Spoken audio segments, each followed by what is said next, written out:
மாணவர்களே, இன்றைக்கு சங்கீதங்களின் புத்தகம் 44ஆம் அதிகாரத்தை பார்க்கும் பொழுது 1 26 வசனங்கள். இந்த வசனம் நீங்கள் வாசித்து பார்த்தீர்கள் என்றால் நிச்சயமாக இன்று நடந்து கொண்டிருக்கிற சம்பவங்களுக்கு நேராக தான் இந்த வசனங்கள் நமக்கு நினைப்பூட்டும்.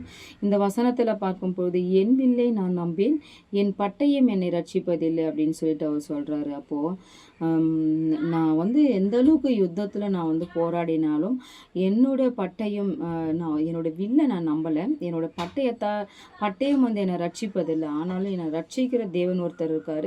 நிச்சயமாக அவர் எனக்கு வெற்றியை தருவார்ன்ற ஒரு நம்பிக்கை இருக்குது. அதாவது கீழே விழுந்து போகிற அந்த ஒரு நேரத்தில் கூட மடிந்து போகும்ன்ற ஒரு சூழ்நிலை வந்தாலும் கூட நிச்சயமாக அவங்களுக்கு ஒரு நம்பிக்கை வருது. எப்படி அப்படின்னு பார்க்கும் பொழுது அவங்க என்ன சொல்கிறாங்கன்னா, கடந்த காலங்களில் அவங்க நினைத்து சொல்கிறாங்க, எகிப்திலிருந்து நம்மளை விடுவித்தார், கானான் தேசத்தையும் நம்மளுக்கு கொடுத்தாரு. அப்போது இஸ்ரவேல் மக்கள் துன்புறுத்தப்படுவதையும் புற ஜாதிகளால் தோற்கப்படுவதையும் அவர் இதில் விவரிக்கிறாரு. இருந்தாலும் உணவுக்காக நியமிக்கப்பட்ட ஆடுகளைப் போல அவங்க என்ன பண்ணுறாங்கன்னா சிதறடிக்கப்பட்டு போகிறாங்க இல்லைங்களா. அதையெல்லாம் அவர் என்ன பண்ணுறாருன்னா சொல்லி தேவன்கிட்ட அவர் ஒரு நம்பிக்கை வைக்கிறார். இந்த சங்கீதம் நிச்சயமாக பாபிலோன் சிறையிருப்பில் எழுதப்பட்டு இருக்கலாம்.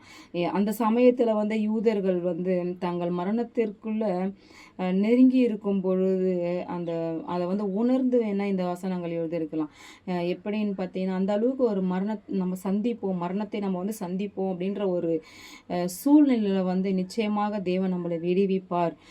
மரணமே வந்தாலும் எகிப்திலிருந்து நம்மளை புறப்பட செய்த தேவன், கானான் தேசத்தை கொடுத்த தேவன் நிச்சயமாக இந்த பாபிலோன் சிறையிருப்பை நம்மளை மீட்டெடுப்பார் அப்படின்ற ஒரு நம்பிக்கை அவங்களுக்கு கொடுத்துருக்கோம். அந்த ஒரு நம்பிக்கை தான் அவங்க இந்த வசனத்தை எழுதியிருக்கக்கூடும்.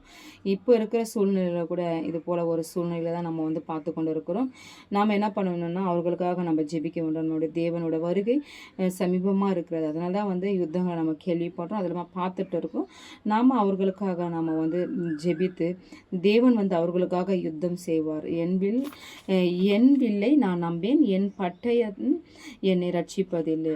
நிச்சயமாக தேவன் தான் யுத்தங்களுக்கு வெற்றி சிறந்தவர். நம்முடைய தேவன் தான். நிச்சயமாக இஸ்ரவேலுக்காக தேவன் யுத்தம் செய்து வெற்றி சிறப்பார் என்ற எந்த ஒரு சந்தேகமும் இல்லாமல் இந்த வசனங்களை நம்ம வாசித்து நாம் அவர் சொந்த ரட்சகராக ஏற்றுக்கொண்டு நாம் நம்ம வாழ்க்கையில் கூட அவரை முன்வைத்து அவர் மீது நம்பிக்கை வைத்து நம்ம வாழும்போது நிச்சயமாக நம்ம வாழ்க்கை ஒரு வெற்றிகரமான ஒரு வாழ்க்கையாக மாறும் என்பதில் எந்த ஒரு சந்தேகமும் இல்லை. ஆமேன்.